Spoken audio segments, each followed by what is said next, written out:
아마샤는 분명 모세의 율법을 지켰습니다. 정직하게 행한 겁니다. 그런데 온전한 마음이 아니라고 말합니다. 무슨 말일까요? 율법을 한 마음으로 지킨 것이 아니라는 말입니다. 하나님께서는 그 마음을 감찰하십니다. 아마샤가 전쟁에서 승리했습니다. 그때 에돔 지역의 신들을 함께 데려옵니다. 아마샤의 그 신들을 자기의 신으로 세우고 경배합니다. 사실 넌센스입니다. 그 지역의 신은 패배한 신입니다. 그런데 그 패배한 신을 자기의 신으로 경배한 겁니다. 도대체 왜 그랬을까요?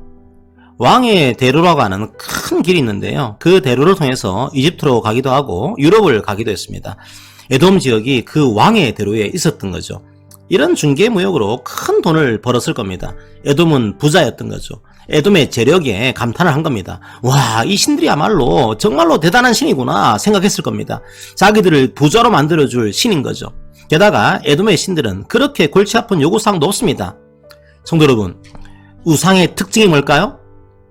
말할 수 없다는 겁니다. 구약 성경을 보면 왕과 선지자가 다투는 장면이 자주 나옵니다. 어떤 갈등일까요? 왕은 선지자에게 말하지 말라고 합니다. 입을 닫고 있으라는 거죠. 그런데 선지자는 말하려고 합니다. 어떤 의미인지 아시겠습니까?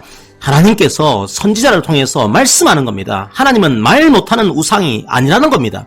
하나님은 말씀하시는 분입니다. 하나님은 태초부터 계신 말씀입니다. 말씀으로 천지를 창조하신 분입니다. 그런데 우상은 무엇입니까? 말할 수 없는 형상입니다. 왜 사람들이 하나님을 말할 수 없는 우상으로 만드는 겁니까? 하나님의 입에 재갈을 물린 겁니다. 제발 좀 그만 말하라는 겁니다. 자기만 말하겠다는 겁니다. 하나님은 말하지 말라는 겁니다. 왜요? 하나님은 끊임없이 하나님을 사랑하고 이웃을 사랑하라고 명령합니다. 사실 그게 진정한 행복의 길입니다. 그런데 우상은요? 거기에 관심이 없습니다.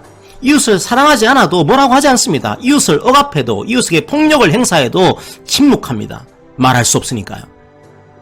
10계명의 제2계명을 잘 보십시오.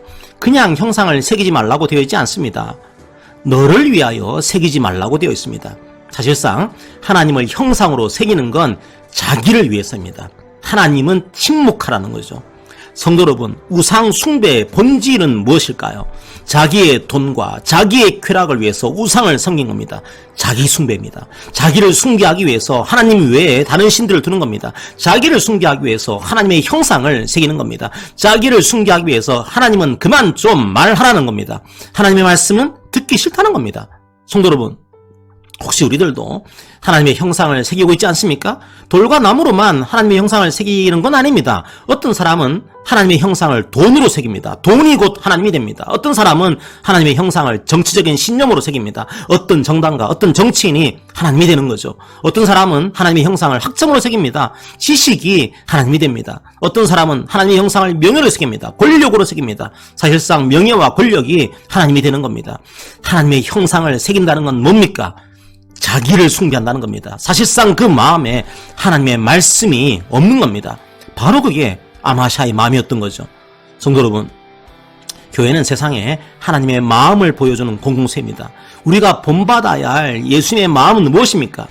십자가를 묵상하면 됩니다. 십자가에 예수님의 마음이 담겨 있습니다. 그리고 그 십자가의 핵심은 뭘까요? 십자가의 핵심은 희생입니다. 십자가의 핵심은 사랑입니다. 십자가의 핵심은 생명입니다. 예수님께서 우리를 사랑하셔서 우리에게 영생을 주시기 위해 십자가에서 죽으셨습니다.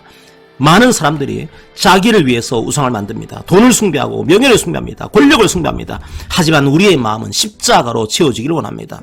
이 신비를 누리십시오. 십자가로 채워질 때 여러분의 마음은 자유를 누리게 될 것입니다. 어떠한 고난과 환난 앞에서도 당당함을 잃지 않게 될 것입니다. 십자가야말로 진정한 행복의 길입니다. 그러므로 우리도 그 십자가의 마음으로 살아가야 합니다.